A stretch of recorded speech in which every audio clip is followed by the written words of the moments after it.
Wouldn't you just love to have a nice cup of coffee with a shot of Ipecac in it? Yuck.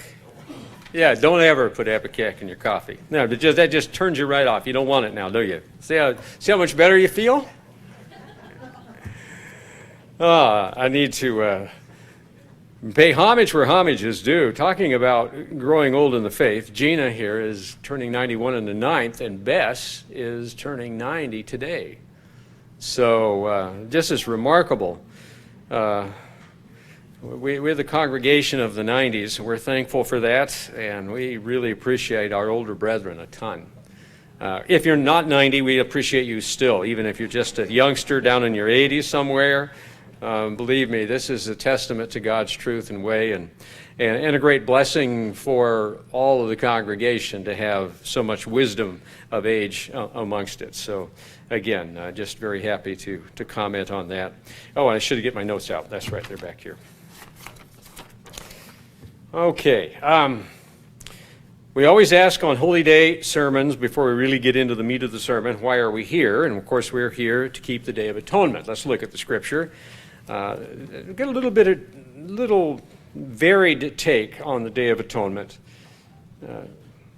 We think a lot about fasting, and we think, fasting helps us to think of repentance, because fasting and repenting go together in many respects. I mean, serious repentance and appealing to God. But let's look at there's another reason, by the way, why we're here, and I'm going to focus on that a little bit. But in chapter 23 of Leviticus, verse 26, the Lord spoke to Moses, saying, also on the 10th day of the 7th month. Now in God's calendar, this would be the 10th day of the 7th month. Shall be the Day of Atonement. Shall be a holy convocation. That means it's a commanded assembly, and thus we're here. And you shall afflict your souls. And it's a day of fasting. It's the only holy day there is a day of fasting. And you'll offer an offering made by fire and so on. The offering made by fire had to do with the Old Testament observance with the tabernacle and the temple, the burnt offerings that were offered. Our offerings are different in the New Testament because the temple was not in operation or not in force for the church itself. Even though, and this is kind of interesting, and there are other things we can comment about it, but even so, from the time of Christ's resurrection, death and resurrection, that was spring holy days of 31 AD, until 70 AD, it's almost 40 years of overlap. The temple was still in place and still in operation for 40 years, the first 40 years of the New Testament Church of God. And then the temple was destroyed by the Romans, along with hundreds of thousands of Jewish people that lived in Jerusalem. It was the great and terrible war, the Jewish-Roman war that took place at that time. So there was an overlap for them. That overlap disappeared in 70 AD, and all the rest of the generations of God's church, right down to our time, have not had the temple in existence. In fact, it has been an archaeological ruin since 70 AD. The Romans tore it all down, and then they knocked down the wall on the platform, because the Temple Mount had been elevated and made larger by King Herod. They knocked down the walls at the top of that, so where it was pretty much just a flat top that was left. Everything else was knocked down, just like Christ said, not one stone left upon another. It was just raised it. They were not happy with the Jews. And they were less happy. 50 years later, there was a second Jewish war with the Romans in 132 to 135 AD. And you think, wow. And it was the Jews have a very strong spirit of independence and determination. And they always have. It's to some degree shared by many of the other tribes of Israel. I think of Manasseh certainly shares in that to a certain degree. But Judah definitely did. So they had the temple in place then. Of course, the tabernacle was a portable temple in the time of the wandering, and then later the temple was built in Solomon's day. Let's go over just a page or two to chapter 25. Here's another thing that happens on the Day of Atonement. Anybody want to play in the band for special music on the Day of Atonement? And I don't mean the piano band. Your fingers have got energy stored. I'm talking about the trumpet band. Can you imagine playing the trumpet on the Day of Atonement? Well, let me tell you a weird thing.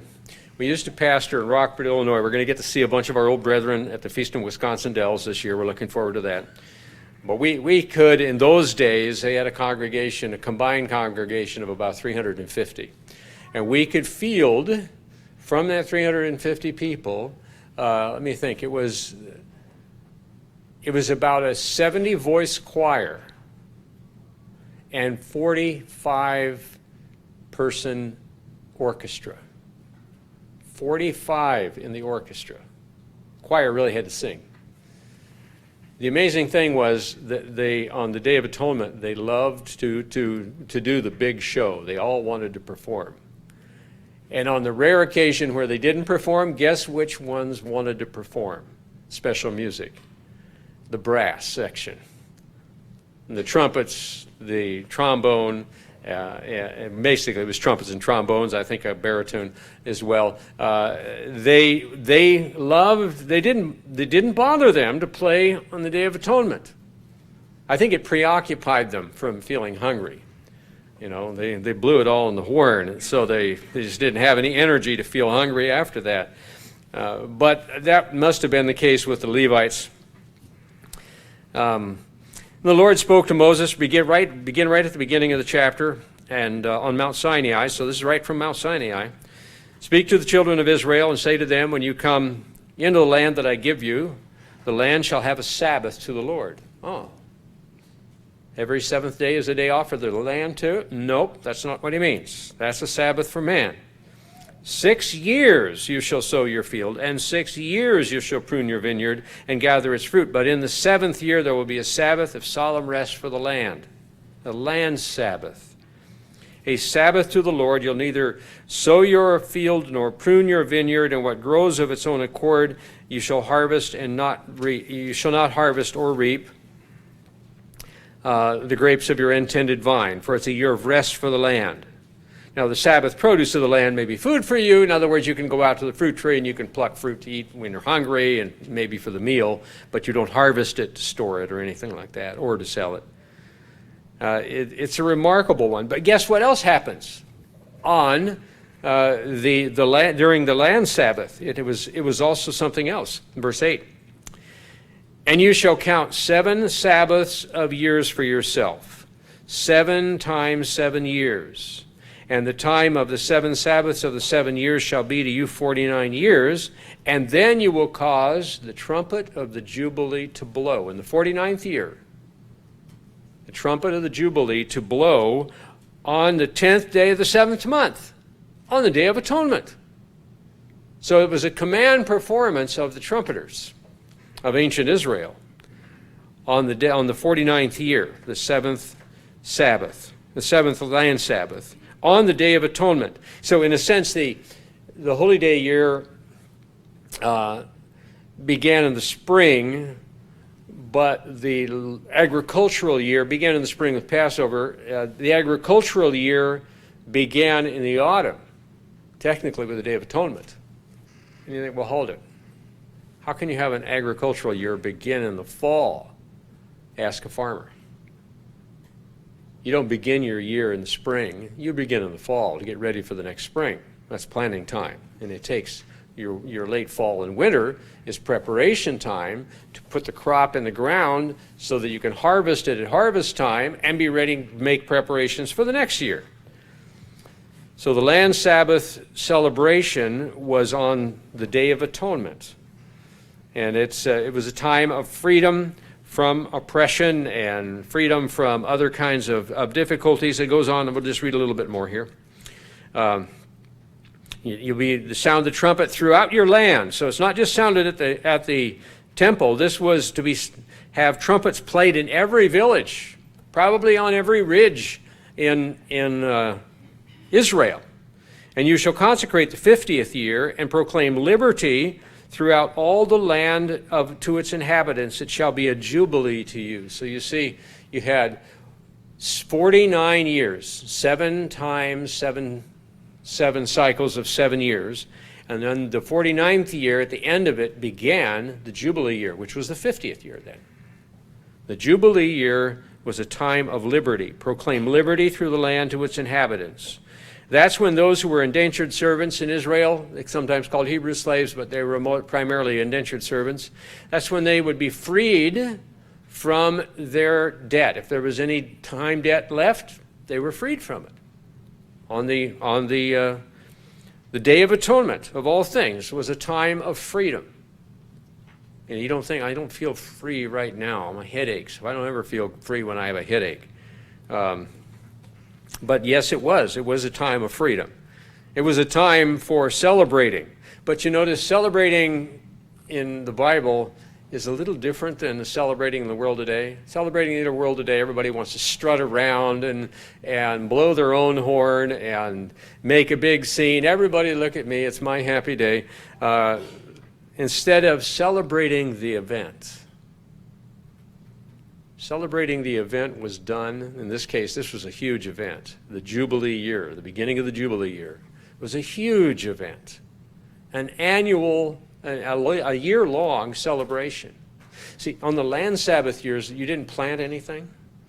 Whatever grew voluntarily, you could eat when it came up, but you didn't plant anything, you didn't harvest anything.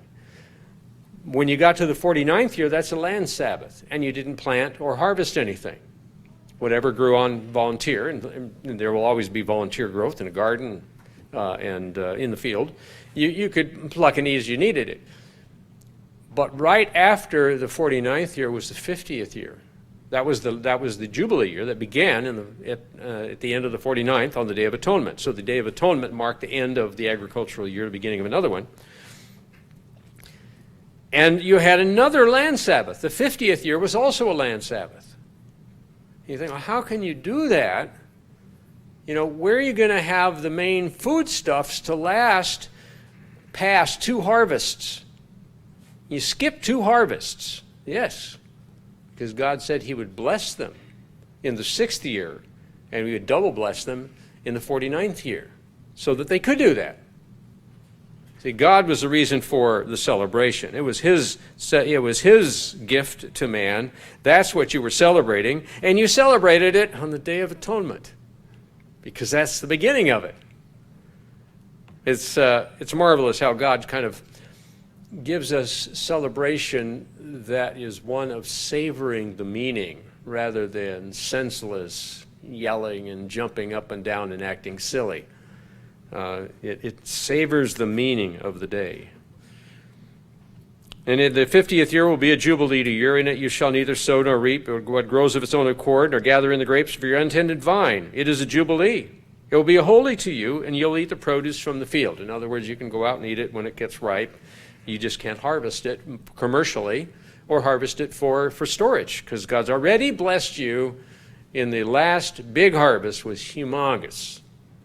Which is why I think in the ancient Israel, when they were obeying God's laws properly, that root cellars were a big deal. Everybody needed a good place to store all of that food that God blessed in the 6th year or in the 49th year. So it was freedom. It was a time of freedom, a time of abundance, and the Day of Atonement was marking that off. Let's go to Romans chapter 6.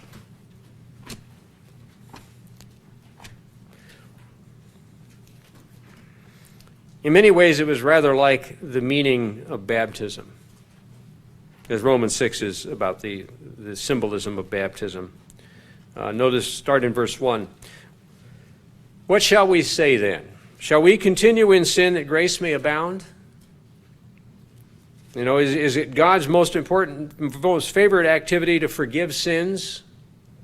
That's the reasoning of some, that God's thing, he loves to give sin more than anything, so therefore if I sin more, God has more things to forgive, therefore I'm making God happy by doing things that he tells me not to do.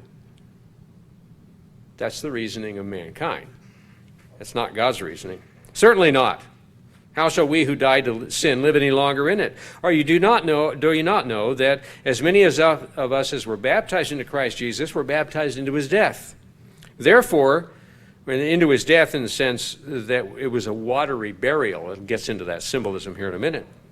Therefore we were buried with him through baptism into death. And you're not buried long when you're baptized. You're buried a second or two. Well, there was that one time. It was in a river, and I don't know what it was. He had a big wrist. It was the man I was baptizing, and he started drifting away.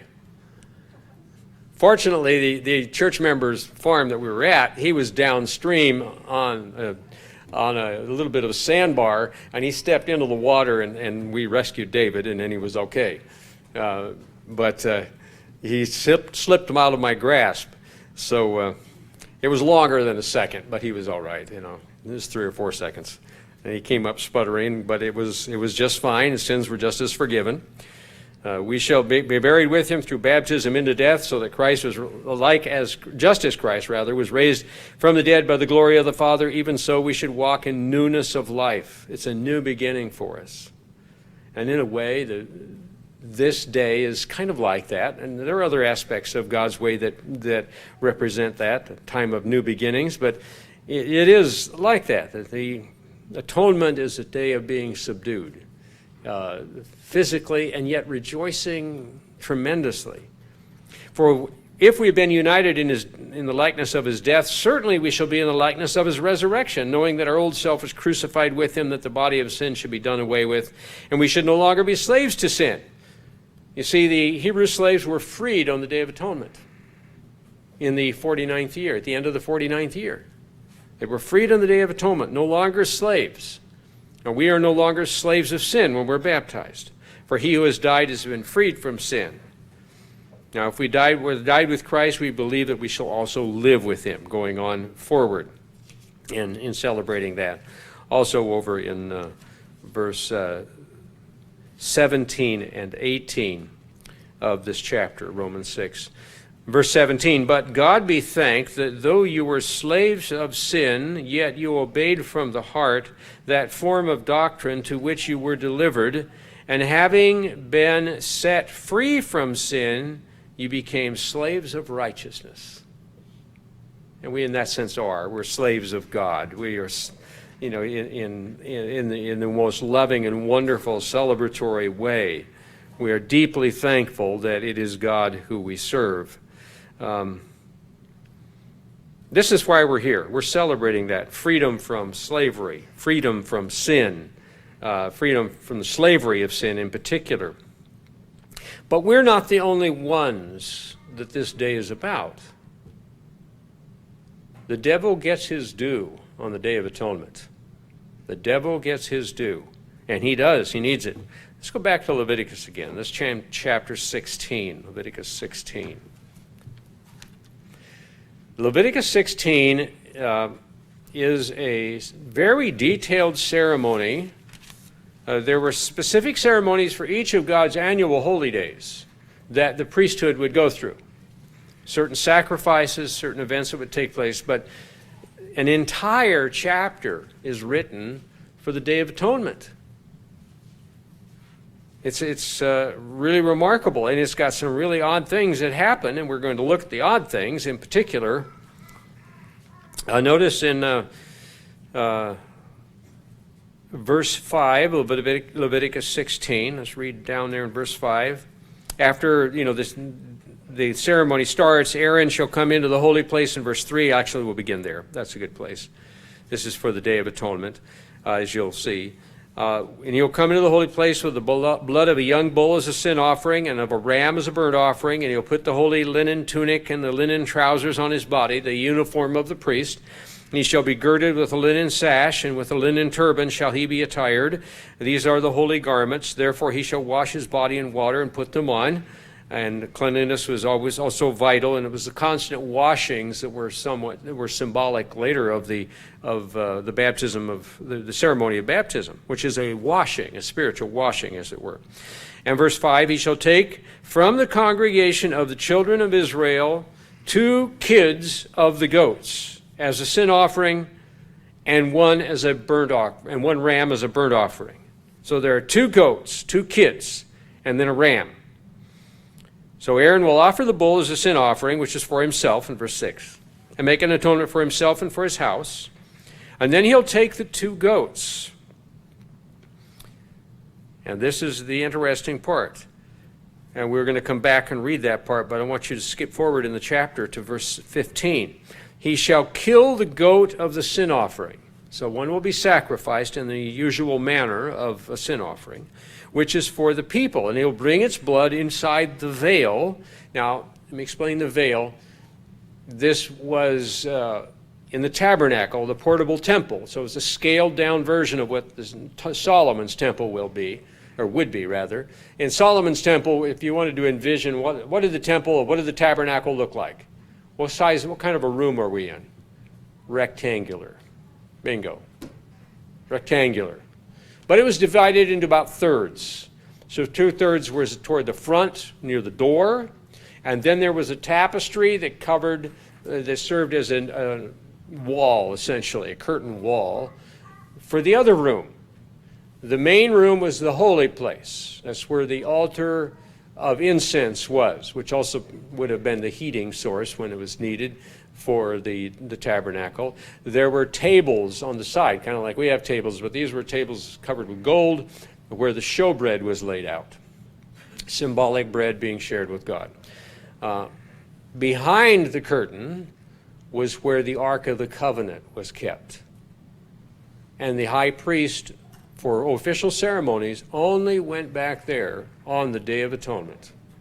That's the only time he entered the most holy place. Or as in Hebrew, it would have been, translating the Hebrew word for holy, it would have been the holy, holy, the holy of holies. In Hebrew, to emphasize something, you simply repeat the word. So instead of, we would say the holiest, we use the EST, end on the end that we do for good, better, best. Never let it rest till your good is better and your better best. So that's how the best is with the EST. It was the bestest, as some kids try to add to best with that. But they would just repeat the word. That means best. So if you say the word is holy, then holy, holy means the holiest place, or the holy of holies, as we sometimes render it into English.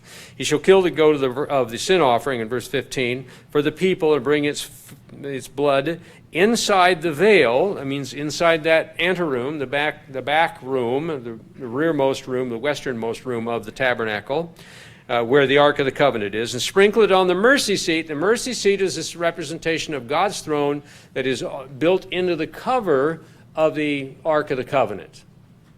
The Ark of the Covenant itself is a trunk of sorts, but it has this beautiful ornate covering that is all overlaid with gold.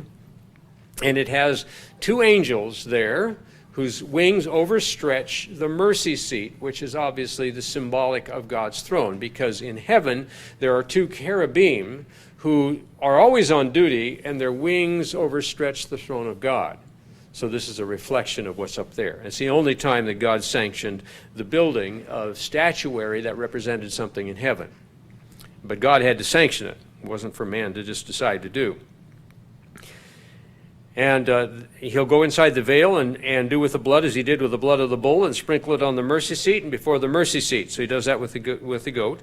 And he'll make an atonement for the holy place because of the uncleanness of the children of Israel and because of their transgressions and for all their sins. And he shall do the tabernacle of meeting with which remains among them in the midst of their uncleanness.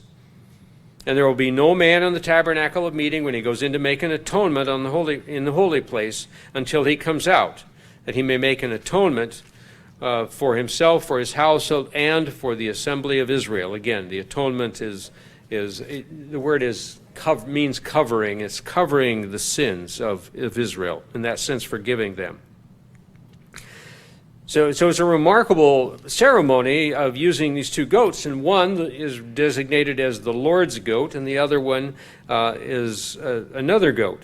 We'll explain that. We'll go down to verse 20. And when he has made an end of atoning the holy place, the tabernacle of meeting, and the altar, he shall bring the live goat. The live goat, and Aaron shall lay both his hands on the head of the live goat, and confess over it all the iniquities of the children of Israel, and all their transgressions concerning their sins, putting them on the head of the goat. So this is totally different kind of ceremony. It's unique in all of the laws of the sacrifices. For this one goat on the Day of Atonement, one goat is sacrificed in the usual manner, representing the sacrifice, ultimate sacrifice of Christ, of course. The other goat isn't sacrificed. The high priest lays his hands on that goat, probably with his fingers around the horns to hold it in place, and then he confesses over it all the sins of the children of Israel, the sins of the nation over the past year, because it's done on an annual basis, with the implications from, all the years before and all the years that would come. You confess those iniquities on that goat, and it's their transgression. So, you think, just a minute, didn't that other goat represent or in advance the forgiveness of the sins of all of Israel? It certainly did, through the shed blood of Christ, when we look at it from the New Testament's perspective. So that makes this one even odder, that he confesses over it or lays upon it the sins of all the children of Israel, as the word for confess can be rendered, and their transgressions concerning their sins, putting them on the head of the goat. And he then, notice, he doesn't sacrifice it. This is the one offering in all the Levitical system that is released. He shall send it away into the wilderness by the hand of a suitable man. And when it says a suitable, what do you mean a suitable man? Okay, you're going to take a goat that is just selected from the flock, probably not broke to lead. So if you're going to lead the goat, have you ever led an animal that is not broke to lead? Most haven't, because they don't get to be on farms as much as we used to be. But my cousin had to break a yearling milk cow calf for his 4-H project. And Daisy, which became a very wonderful pet and a wonderful milk cow in her day, initially did not want to be led anywhere. So he had a rope around her neck and she wouldn't follow. Therefore, it was my job to teach her to follow. So he would pull and I would shove. And then pretty soon she got the idea. It took a couple days of that, and then when he would give a tug on the rope, she'd just come right along. We broke her to lead, is what we called that back in the West.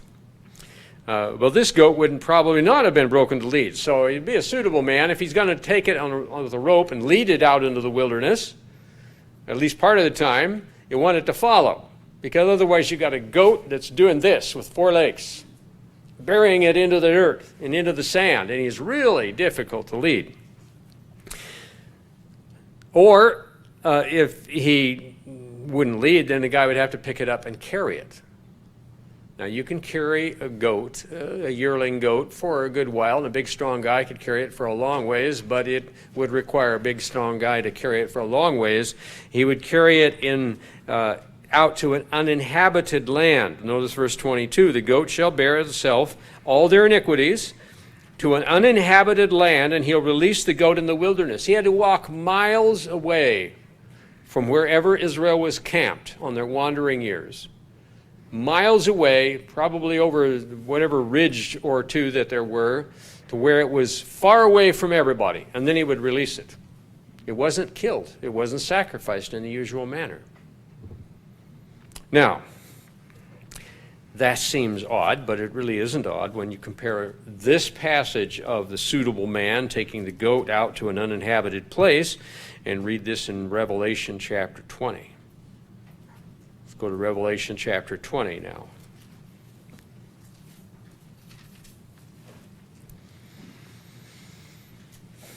The suitable man was representational or symbolic of a great angel. Verse 1 of chapter 20 of Revelation, and I saw an angel coming down from heaven, having the key to the bottomless pit and a great chain in his hand. Is this why I think the guy had to lead the goat? That he had a lead rope, or maybe a chain, but probably a rope. In Satan's case, it's a chain. And he laid hold of the dragon, that serpent of old, which tells us that it was Satan who was the serpent in the Garden of Eden. He could manifested himself as the snake. that dragon, that serpent of old, who is the devil and Satan, and bound him for 1,000 years and cast him into a bottomless pit and shut him up and set a seal on him, so he should deceive the nations no more until the 1,000 years were finished. See, the ceremony of in Hebrew, the goat that was allowed to live but was taken out by the suitable man was called the Azazel. The Azazel goat was then taken out, symbolic of Satan. The symbolism of the ceremony is dramatically similar. So we find then that this holy day, the Day of Atonement, is not just a day of repentance. That's how it's viewed by and large by the Jewish community. And bear in mind, the Jewish community has lost a great deal of the knowledge of the Bible that they once had because they follow the religion called Judaism, which didn't exist. The seeds of it were there, but it didn't exist until after the temple was destroyed in 70 A.D. When you read Jewish histories and find out when Judaism, what we know as modern Judaism, when that started, they will tell you 70 A.D. They don't say that it began with the Exodus. Oh, that's their heritage. And they have the Bible. But Judaism is a different religion than the Old Testament religion of God. Dramatically different and recognized by those who keep it as being different. Now, granted, they draw from the Bible, but so does traditional Christianity, doesn't it? But religion of traditional Christianity is very different from the religion taught by the 12 apostles who had been trained by Christ, and the establishment of the true church of God, of which we are modern-day manifestation. It's important to understand these things so you don't get caught up in thinking, well, if I'm more Jewish, I'm more righteous. Wrong. Yeah, that's completely wrong. And the Jewish historians would explain to you, no, that's wrong. It's a different religion based on some of the things of the previous one, but you have to add in all of the teaching of their rabbis from that time forward. When the temple was destroyed in 70 A.D., hundreds of thousands, and I forget exactly, I'm thinking it's between 400,000 and 600,000 Jews died in Jerusalem. The battle for Jerusalem, which was the battle when the temple was destroyed. It was a last stand in that war. And, they were defending what they thought they should defend, and Rome was defeating what it thought it had to defeat. But the temple was completely wiped out at that time, and it left the Sadducees were primarily the priesthood of the religious political parties. They were combined units in the New Testament. Christ did battle constantly with the Sadducees and the Pharisees. Those were the two dominant parties. There were several other small ones of less significance by far. These were the two big ones. The Sadducees were the priests. In the battle for Jerusalem, it stands to reason that the priesthood would have been decimated. Not totally wiped out, but decimated. And it was. Because that was their claim to fame. Because the Pharisees' claim to fame in the days of Christ was that they ran the synagogues in the local communities. They were the synagogue masters. They were the rabbis who weren't necessarily of the tribe of Levi, mostly of the tribe of Judah. Paul was of the tribe of Benjamin. One of the tribe that was tossed into Judah, added in to be the two tribes of the south when the 10 tribes of the north rebelled. And Levi was there too, but not included in the counting as God counted them. The Levites were taken out of the count of the 12 tribes when Joseph got Manasseh and Ephraim at full tribal status, or when they were made in full tribal status. It wasn't Joseph's doing, it was Abraham's, because God told him to. The Levites were the priesthood tribe and the social services tribe of the nation, scattered strategically through the tribes when they were taken into the promised land so that they could be the doctors and the teachers and the educators. That was what they were dedicated to, that kind of work. Plus going and serving on their rotational basis down at the temple or the tabernacle prior to the temple being built. The Sadducees, who were the priesthood, numbers were decimated dramatically at the war, the first Jewish war. The Pharisees, on the other hand, didn't all live in Jerusalem. Most of them didn't live in Jerusalem. They lived in the outer communities, and they ended up surviving. And they are the ones who are the progenitors of the tribe, or of the Judaic religion. And that's why it is called rabbinical Judaism, because the rabbis were the Pharisees. The Pharisees were the rabbis. So rabbinical or Pharisaic Judaism is what has become the religion of Judaism down to the modern time. Very different from the Old Testament religion of God. All right, so we see the connection here. That's just an aside that I think is important for us to get clarified, because we have a confusing time, and some people think, well, if I'm more Jewish, I'm more righteous, and that's not right. No, you're more righteous if we're doing what God says, and we go to the Bible directly for that. But what about this prayer? You know, back there in Leviticus, I'm going to give you the title of the sermon here in a minute. A prayer for the devil is essentially what the title is. I'll give you another word for it to add in there a little later, but I'll have to spell it.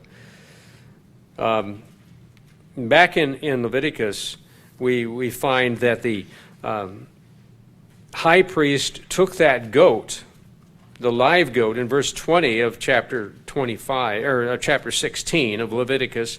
When he's made an end of atoning the holy place, that's the high priest, and so on, then he shall bring the live goat. And initially the high priest was Aaron. And so Aaron, verse 21, Aaron shall lay both his hands on the head of the live goat and confess over it the iniquities of the children of Israel. So it's a ceremony. Now, what is typically when you confess the sins of something, what typically are you doing? It's a prayer. It's a ceremony where he lays hands on the goat and he asks this prayer on the goat, and in that prayer he confesses the sins of Israel on the head of that goat. So what kind of a prayer? Because this goat, as we now see, represents the devil, represents Satan. That was what it was meant to do then as well. What kind of a prayer is there for the devil? The prayer that Aaron would recite over the goat. That's the question. What kind of a prayer would that be? Because it said, we just read it, he confesses the iniquities of the children of Israel, all their transgressions concerning all their sins, and puts them on the head of the goat. In a sense, his confession of Israel's sins is a prayer for the devil, not just for the goat. The goat was just a symbol.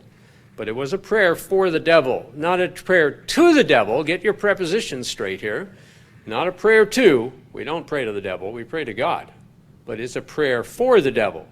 Now, you could be prayed for by someone who is happy with you, and they're praying for you in a positive way. You could be prayed for by someone who is not happy with you, and it would not be a prayer that would be what we would call for you, but more against you. And that's essentially what we're looking at here, the latter.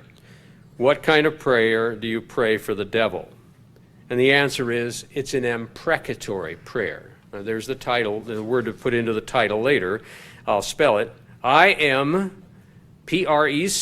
imprec, A-T-O-R-Y, atory, imprecatory. It's asking God to crush a clear enemy of his, and an enemy which is an aggressive adversary of truth and freedom and God's people. A clear adversary. It's a prayer against a clear adversary of God's. That's what an imprecatory prayer is. This is not a soft and gentle prayer. This is a prayer that, frankly, we have many examples of in the Old Testament. Let's look at them. Just a sampling. Psalm 58.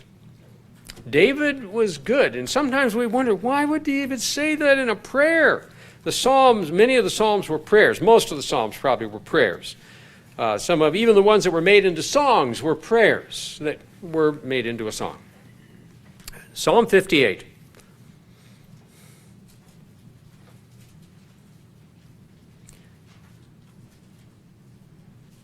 We'll start in verse 3 to set the tone, and then we'll focus on verse 6 through 10. The wicked are estranged from the womb. They go astray as soon as they are born, speaking lies. Their poison is like the poison of a serpent. They are like the deaf cobra that stops its ear and will not heed the voice of charmers, charming ever so skillfully. You ever seen the snake charmers? They're playing a little flute, and this is a live king cobra coming up out of the basket that they're doing to, and it sort of sways to the sound, or I'm not sure if it's swaying to the sound, but it's partly that and partly the movement of the flute. And then they play another tune, and it slowly goes back down. And people who come by and watch this are impressed, and they throw money in the guy's hat or give it to his monkey. Hold it, no, there's no monkey involved here. Snake would eat it. So that's the snake charmer. Well, these people are like a deaf snake. They don't listen to reason.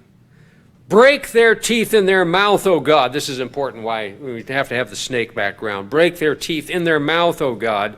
Break out the fangs of the young lions, O Eternal. Let them flow away as waters which run continually. When he bends his bows, let his arrows be as if cut in pieces. Now, we just shifted analogies, by the way, from breaking teeth to destroying arrows. So when you have arrows coming at you, if you can imagine this from an old Western or reading the history of, going up against American Indians who were phenomenal archers, but by the way, they weren't the first phenomenal archers, the English were. Before the English, there were the Scythians and the Parthians and so on. Archery has always been terrifying for those who were at the receiving end of the arrows. And you can appreciate that, I think. When he bends his bows, let his arrows be as if cut in pieces. You imagine an arrow being shot, and its deadly force is coming, and it gets past the bow, and then it breaks in about a dozen pieces and splatters all over the ground right in front of the shooter. Doesn't reach the person who was shot at all. Oh, that would be good if it was you that was being shot at. That would be really good. And then it goes on to say, let them be like a snail, which melts away as it goes. So the arrow goes zooming. And then the zoom is more like a snail, slowly. And snails leave that little trail behind them, a slime trail, and the slime trail just disappears slowly behind the snail. That's a really, really slow arrow, which is easily dodged. Let them be like that. This is an inspired imagination that David is writing from. And let it just melts away as it goes, like a stillborn child of a woman, that they may not see the sun. A very sad aspect of the analogy there, but still, David is not praying for his enemies to be successful. He's praying for the enemies of Israel, which were God's nation back then, to be protected from those who would destroy them. And there were many who would destroy them. This is an imprecatory prayer. David waxed eloquent at times with his imprecatory prayers. Let's go to Psalm 69 as another example. Psalm 69. And I've only got 3 of these examples in the Psalms. There are lots and lots and lots of them. But they will help you to understand those passages in the Psalms. Sometimes it isn't the entire Psalm, it's just a portion of it. But when you read that, you think, why was David saying that? Well, this is why. It's an imprecatory prayer. So in Psalm 69, we want to pick it up about verse 24. He wants God to deal with these bad guys. I think we can actually pick it up a little earlier. Verse 19.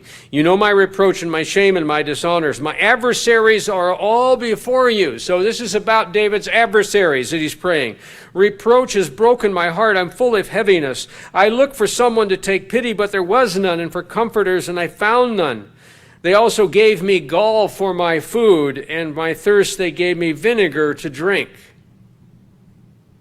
Where does that echo from? Christ, when he was crucified. They gave him gall and they gave him vinegar. So he was surrounded by his enemies. So David is speaking of that. Now that puts us, you begin to see, okay, I'm beginning to understand imprecatory as being against those who are against God. Let their table become a snare before them, in verse 22, and their well-being a trap. Let their eyes be darkened so they do not see, and make their loins shake continually. Imagine a bunch of shaking lions out there. We understand shaking loins, we're kind of quivering with fear. Pour out your indignation upon them. Let your wrathful anger take hold of them. Make their dwelling place be desolate. And let no one live in their tents. And by the way, let their dwelling place be desolate. That is quoted by Peter in Acts 1, verse 20. Not Act 1, verse 20, but Acts chapter 1, verse 20. And it was a reference to Judas Iscariot. Let his dwelling place be desolate. It was, and then he had to be replaced on the 12 apostles. Let no one live in their tents, for they persecute the ones that you have struck, and talk of the grief of those that you have wounded. Add iniquity to their iniquity, and let them not come into your righteousness. Let them be blotted out of the book of living, and not written with the righteous. This is an imprecatory prayer against the enemies of God's people. A very powerful imprecatory prayer, I might add. Now let's go to Psalm 139 for our other example. Psalm 139.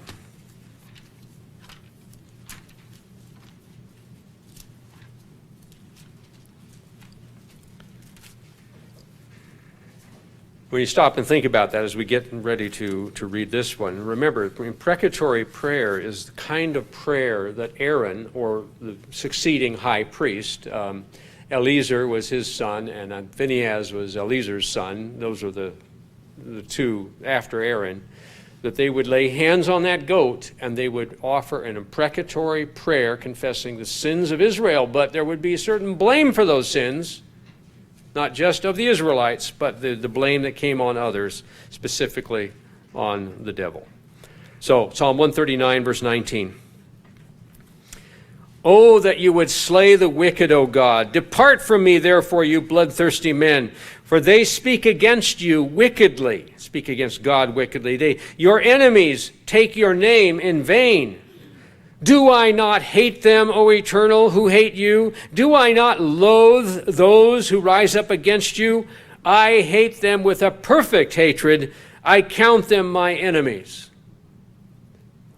Now, this is obviously the place where the perfect hatred comes out.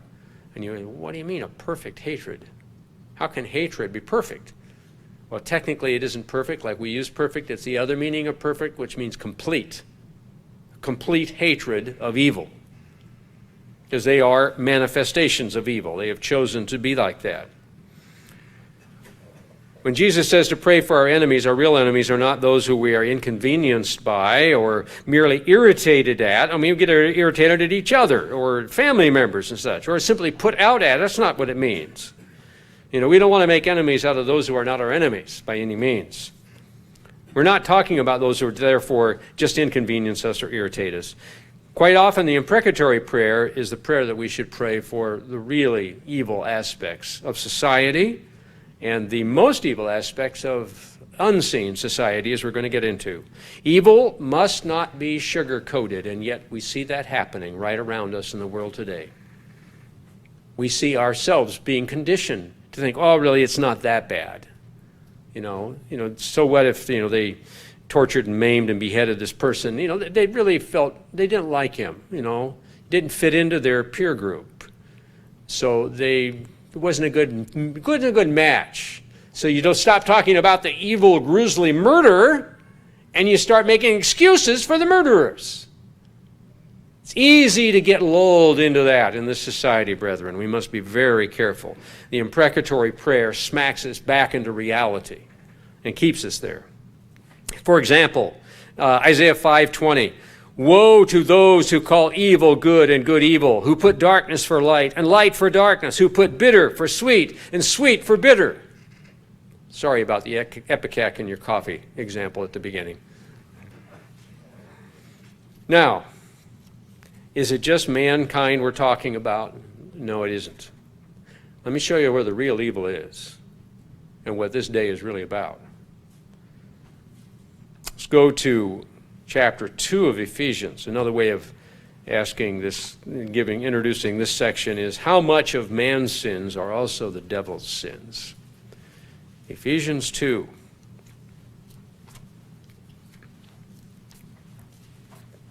This particular passage makes it very clear.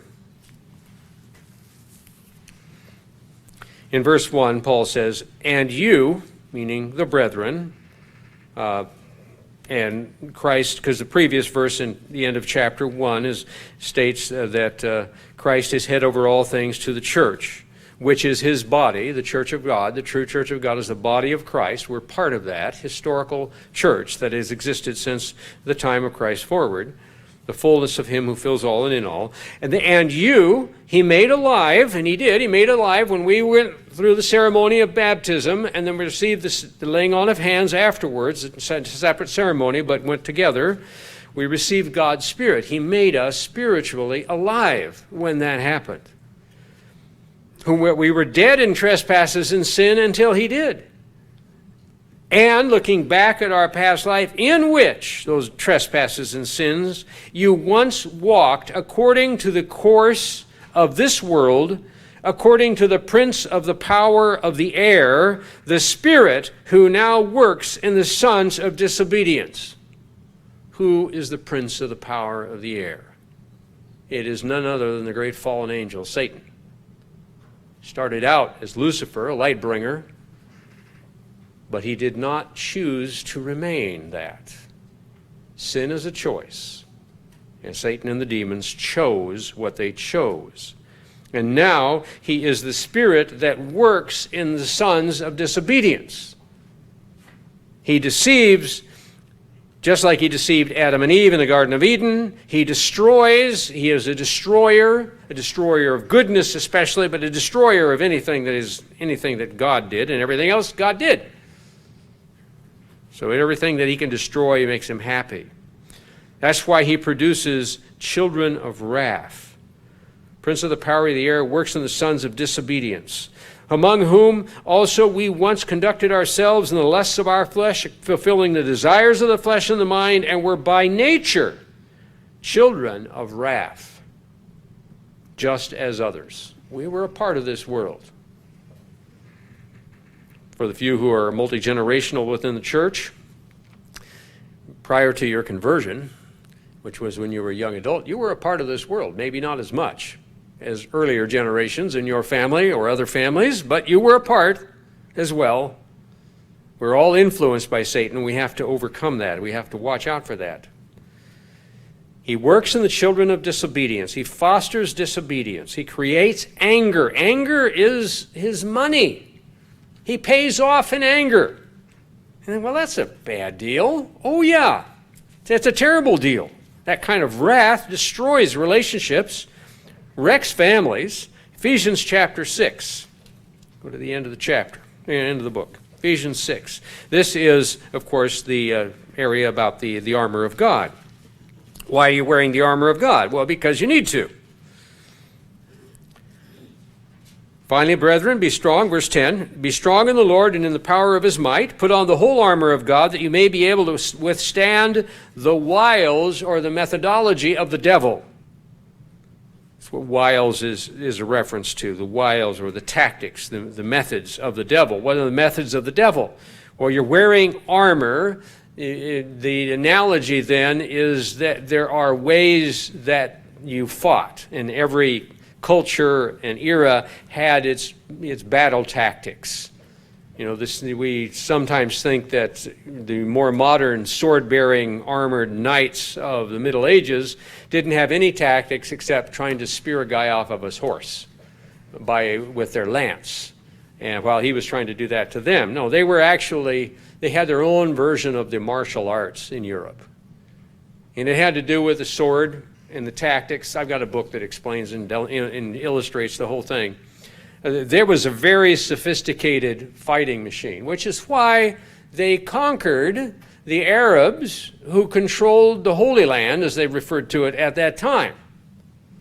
Then they got careless, of course, and the Arabs were not bad fighters themselves, and so then they would get conquered again by the Arabs, and back and forth, and during the Crusades, back and forth the knights of Europe against the Arab warriors of the Middle East went. Back and forth they went, because they had their wiles, their tactics, their ways of fighting and wrestling and such. And then dropping on down, for we wrestle not against flesh and blood, in verse 12, but against principalities, against powers, against the rulers of the darkness of this age, against the spiritual hosts of wickedness in the heavenly places. And we thought we were against people. No, we're not fighting against people. We are for people. We are people ourselves in the God's church. No, we are fighting against principalities and powers and rulers of darkness of this age, spiritual hosts of wickedness. We're fighting Satan and the demons and the influence that they have on us. So that's why we use the spiritual armor is designed to protect us from that and to counterattack. It's not all just defensive. It is certainly defensive when you get into the armor of God. That starts in verse 14. You gird your waist with truth, and the Roman soldiers wore a kilt of sorts, a heavy overlapped leather kilt. Sometimes it had plate armor on the heavy leather straps that would deflect the thrust of a sword. And the breastplate of righteousness, that was battle armor in the sense, and it would take blows from an axe or sword and not penetrate. Otherwise, you'd be dead. That's why they had that. And your feet were shod with the preparation of the gospel of peace. Everybody thinks it was Roman sandals. It was Roman boots. Romans probably did wear sandals in some places, but they wore boots. You know the danger of fighting in sandals? It's gravel. Next time you're wearing your sandals, go find some gravel and wander carelessly through it until you get some gravel under your foot, inside your sandal, and you'll realize this isn't such a good thing. If I had my boots on, that wouldn't have happened. Right. Well, the Romans knew how to make boots. I don't know why we got preoccupied with sandals. And then the shield of faith. And the shield is you think, well, yeah, that's all defensive, though. Everything's defensive. No, it's not. They knew how to kick. They knew how to use their hips to shove somebody sideways and off their balance when they got grappled into a warfare situation. They would use their shield to protect from, that was protective indeed. And the Roman soldiers would throw their shield up as a unit, and the rear ranks would throw their shields up like this. They'd carry them above their heads, and the front and the side ranks all carried them like this, and they called it a turtle. That unit of a legion would move forward, and there wasn't anything short of massive rocks out of catapults that could break through it. Arrows would all be stuck into the shields. And if they were fiery arrows, their shields had a heavy leather outer covering, which they soaked in water before they went to battle. Precisely for that. It would put out fire arrows by having that wet leather, instead of being burned through so that the enemy could get into their deeper ranks. But that shield was also used to thrust and push and parry. It was both defensive and offensive. Likewise, the sword. The sword thrusts, sometimes it parries a blow, and then it strikes a blow. It's defensive and offensive at the same time. Everything in God's armor is defensive and offensive. We're not just sitting here hunkered down being hammered on by Satan. We are fighting back. Everything that God has given us is to be used to fight back against the spiritual hosts of wickedness, to resist the sin that they want us to become disobedient and follow. There's a whole different view of the Day of Atonement when you think about getting battle ready for the spiritual battles that we have day to day, from this atonement to the next atonement, and for the ones that get very close to the end of the age, and we are, by the way, very close to the end of the age, and it's going to get more intense, not less. Notice Isaiah 6:24 talking about these spiritual hosts of wickedness. Isaiah 24.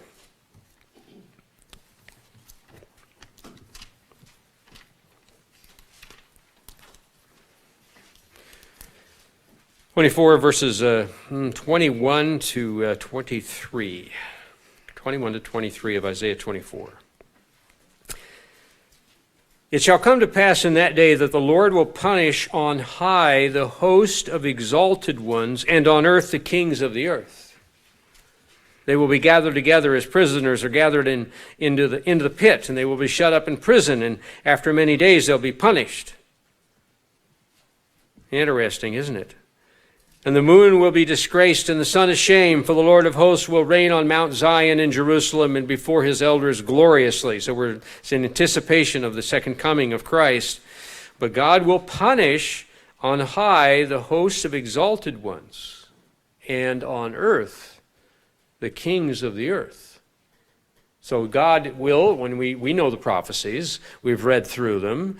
Feast of Trumpets was certainly one where we covered some of those prophecies of Christ's return and the battle array of the enemy, of the man's armies, what's left of them, to fight off this invader from outer space who they know is Jesus Christ, or if they don't know, they will find out right away. They fight against him, and he punishes them, destroys them. There at the Battle of Armageddon, the battle actually is in Mount of Olives, in the valley of Jehoshaphat that's down below it and off to the north of it.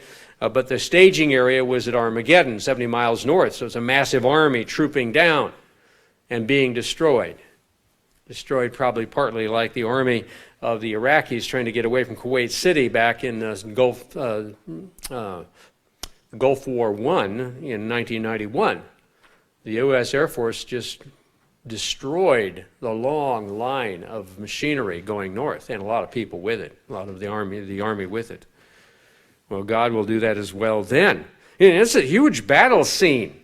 It kind of makes you think, well, there's some excitement in the Day of Atonement. I don't sit around moping and feeling bad and wishing I didn't put Epicac in my coffee. And I wish I had some cream for my coffee, really sweet, nice cream that floats back up onto the top, Oh, that would be nice and refreshing and good, wouldn't it? Later. The Lord will punish the hosts of the exalted ones, not just those on earth, but it says he will punish on high the host of the exalted ones. Who are they? Oh, well, let's ask Daniel, chapter 10. Daniel, chapter 10.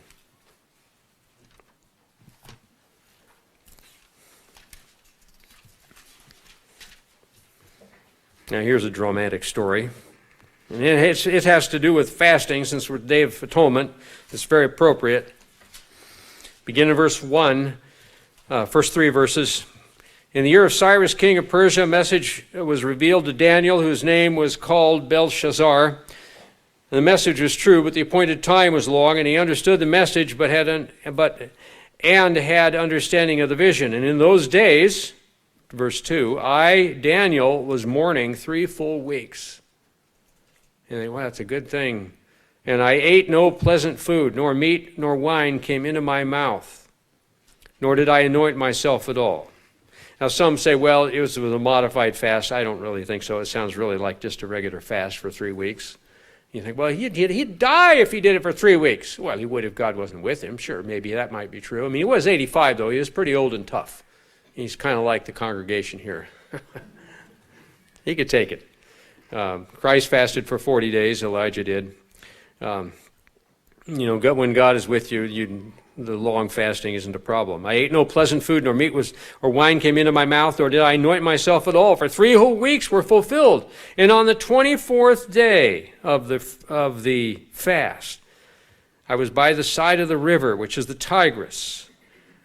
And I looked, and behold, there was a man clothed in linen, and whose waist was girded with the gold of Ophaz, and his body was like beryl, and his face appearance of lightning, and his eyes like torches of fire, and his arms like feet like burnished bronze in color, and the sound of his words like the voice of a multitude.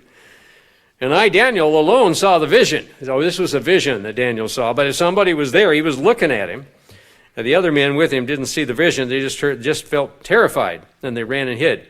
And in verse 8, therefore I was alone when I saw this great vision, and no strength remained in me. I mean, he'd been fasting for most of 3 weeks. My vigor was turned to frailty, and I retained no strength. But I heard the sound of his words, and I heard the sound of his words.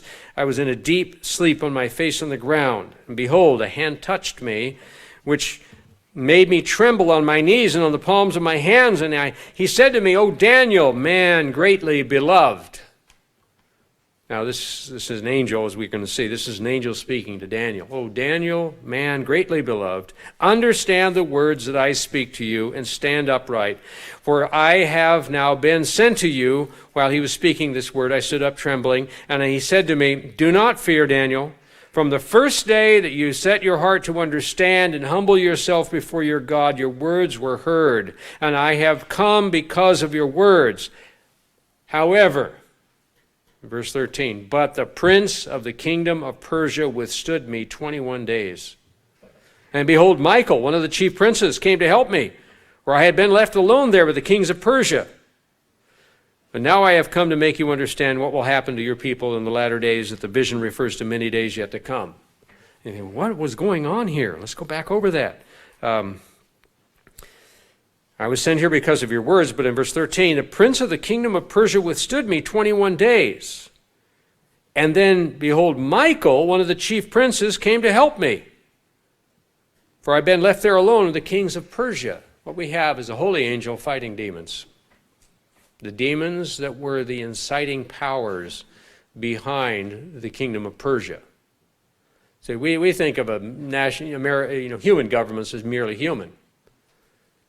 The camouflage is evolution. The camouflage is literal. You just focus totally on the human existence and on the physical existence. And the world doesn't know that there's a spirit existence too. There are fallen angels who are demons. And this is Satan's world. He is the prince of the power of the air. He's called the king of the earth, the god of the ruler or god of this world. In 2 Corinthians 4:4, he's called that. And so this angel that was sent, we don't know who it was that was sent to him, but we only know the names of 3 angels. One is Lucifer, and that's Satan, of course. Number 2 is Michael, this Michael right here, also known as Michael, an archangel in Revelation chapter 12, and Gabriel. Gabriel is the one who came to Joseph and Mary to tell them that the Christ child would be born to them. So maybe it was Gabriel, and then Michael came to help him. We don't know for sure. That will be something for the first Bible study in the millennium. Aren't we going to look forward to those Bible studies in the millennium when we can ask Jesus all those questions? What about this? What about that? And he'll explain it, and won't it be grand? We'll understand. Like Daniel sought to understand, we will understand. So you see, the devil is involved in the sins of man, though. There are demon spirits that mess with the world's governments. And when world leaders act crazy, lunatic, almost, and or incredibly vicious, they're getting help. They may not even know they're getting the help, but they're getting help. And I'm not talking just about today. I'm reading a very, very, very sad book. It is the history of the emperors that were ruling in Europe going into World War I. And it's just very sad. You can see that it was more than just human hands driving World War I and then World War II as well. Let's go back to Isaiah. As we finish this day of fasting, let's finish with the fasting chapter, Isaiah 58. There are several verses that are particularly germane to what we're looking at here and what we're talking about. So usually we do call this the fasting chapter because it talks about fasting. Cry loud, verse 1, it says, cry aloud, spare not, lift up your voice like a trumpet. Tell my people their transgression and the house of Jacob their sins. And it goes on talking about that. And then it talks about the wrong kind of fasting that the world does. In fact, this is the middle of verse 3, in fact, in the day of your fast you find pleasure and exploit your laborers. Indeed, you fast for strife and debate and to strike with a fist of wickedness. Brethren, we have to be very careful that we don't want to strike with a fist of wickedness. And obviously, we're not great politicians, world leaders, emperors of empires. No. But we can have that attitude manifest itself down to the personal level. We don't want to be like that. We want to be at peace with God. And the Day of Atonement really is leading us to be at peace with God, to be at one with God, as we break the word apart into the English counter pieces of it, to be at one with God and at peace and not angry with others. Shed the anger. The anger comes from someplace, not necessarily from us. But if we open ourselves to it, it'll be thrust in, just like it is on the national and international scale and has been throughout history.